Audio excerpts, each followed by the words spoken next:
This is the Tundra, one of the coldest places on Earth, located on latitudes 55 degrees to 70 degrees north. Tons of animals roam around trying their best to survive. Small grasses and shrubs are barely visible. Trees are non-existent. Come along with us as we experience life in the tundra. Scientists may have been studying the tundra for years, but they are not the most knowledgeable on this environment. The people who have been living on this land for generations know much more than the scientists. They call themselves the Inuit, and one has agreed to speak with us. She'll be speaking with Florence Ella Maple, an environmentalist studying the tundra. My name is Ugruk. It means bearded seal. My people were nomadic fishermen and hunters. We lived on the western and northern coast along the Bering Sea and the Arctic Ocean. I survived the harsh climate in igloos made of snow bricks and in temporary teepee-shaped tents that were used in hunting trips. We live in a very cold and harsh climate. I have never seen it rain here, but I have seen it snow. Thank you so much, Ugruk. The average temperature is very cold, like she said, at about negative 56 degrees Celsius annually. Also, like Ugruk stated, they have little snowfall, only about 6 to 10 inches a year. Can you please describe the environment to us? The ground is tough and frozen. We call it frisacha. Frisacha stops plants from growing. Oh yeah, frisacha. In English is permafrost, a condition in the north where the soil stays frozen all year long. I just remembered that from years of studying this delicate biome. Very few people live up here. The population is very low. The only people who live here are my people and those crazy Americans that come here from History Channel shows. My people, the Inuit, also experience diblava in the winter where the sun, Salaba, will not come out for 2 months. However, we have periods of Salaba in the summer. Indeed. How could I forget the blava and salaba? In the winter, the tundra experiences no light or very little light for up to 2 months. But during the summer, sun can shine anywhere from 20 to 24 hours. Thank you so much for letting us talk to you, Ugu. Animals have always been important to the environment, but when it comes to importances, nothing is more important than plants. Without them, there'd be no animals living anywhere. In the wonderful environment of the tundra, plants are everywhere. Here's Margaret Steele, a plant biologist studying in the tundra. In the tundra, many plants cannot survive due to the harsh winds and chill factors. The plants can't handle it when the outside can get as cold as Taylor Swift's ex's hearts. Despite this, some plants have been able to flourish and thrive in the tundra. For example, the bearberry, right here, is an Arctic plant that has adapted to the cold climate. Let's ask our nice Inuit friend if she knows what it is. Hello, Ugruk. Can you tell me what this plant is called? My people call this plant jubiush, but in your language it is bearberry. Is there anything special about this plant? Yes, that plant lies very close to the ground. When my people get the chills, our spirits tell us to lie to the ground. We assume that the flower always has the chills. The flower does lay close to the ground, but not for that reason.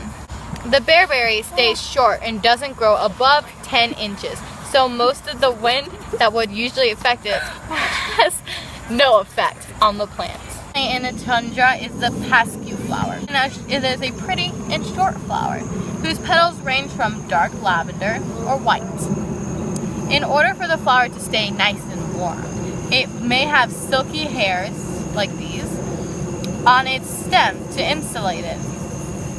Finally, another plant would be the tuft saxfrage, and it is a plant native to the tundra. Not only does it stay low like the bearberry, but it also has the silky hairs like the pasque flower. The environment can be a beautiful place, but without animals, it can be quite boring. This is a native wildlife reserve up in northern Alaska. We're here with Gertrude Barbara Cunningham. She's a zoologist studying animal life. in the tundra. For animals living in the tundra, the weather can be really cold and harsh, so they need to learn to adapt. I can tell you that this is obviously a polar bear and not a cat dressed up like one. Polar bears need thick fur and blubber to survive, in which this cat obviously has the thick blubber. Are you calling my cat fat? Huh? Anyway, polar bears have white fur to not only keep them insulated in the cold, but to also help them camouflage into the snowy terrain. Blending into the environment helps them stalk prey. Their strong legs help them run and swim fast in order to easily catch prey and get from place to place. Another animal that plays a big role in this biome is the harp seal, like the one over there. The seal has white fur in its nursing stages to keep it hidden from any predators, but this seal is in its bedlammer stage because it has a gray coat. Under their fur coat is a thick blubber that helps them hold in their body heat, store more energy efficiently, and it gives them a better shape suited for their environment. Arctic foxes have thick body fat and white fur to insulate themselves, which is a very common adaptation in the tundra. The camouflage helps them stay hidden from prey and predators, and in the winter when it snows, their fur turns white, and in the summer, their fur turns a brown, gray, or orange color to help them blend into the rocks and lichen. They also have fur on their paws so their feet don't get cold. Their round shape and short legs and muzzle help prevent heat loss as well. They have excellent hearing, which allows them to easily hunt small animals under the snow. As you have saying, the tundra is a wonderful place, but like all environments, it is experiencing many issues. Here's Florence Ella Maple. She'll explain the ecological issues in the tundra and how to solve them. The temperatures in the tundra have been rising. This is called global warming, and humans are to be partly blamed for this by burning fossil fuels. This creates a layer of gas that traps heat in the atmosphere. This is called the greenhouse effect. When temperatures rise, the permafrost can thaw. This can seriously affect the wildlife here. Likewise, the ozone layer has been reducing. This exposes the tundra to harmful UV rays. Burning less coal and using less energy in homes can improve the quality of the air. Likewise, using cleaning products with less toxins will help with ozone depletion. While you may think your huge groups of people do not affect my people, you think incorrectly. The brown smoke makes Kailaki, the sky, mad. This makes the temperature rise and the snow melt. Please help save the land and that my people live on. Oh my god, that was so emotional. My part done, now I can take this off.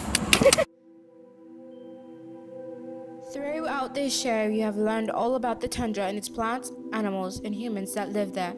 This is a beautiful biome, one many should explore. This has been Life in the Tundra.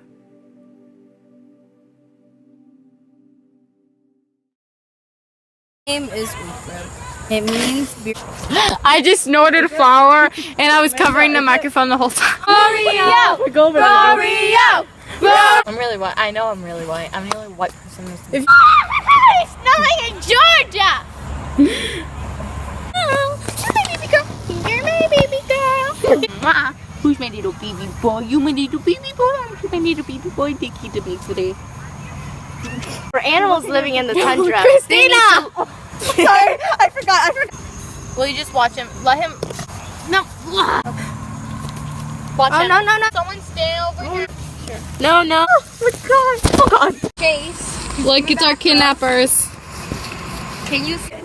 Bloomberg, Savannah. Wait, are you?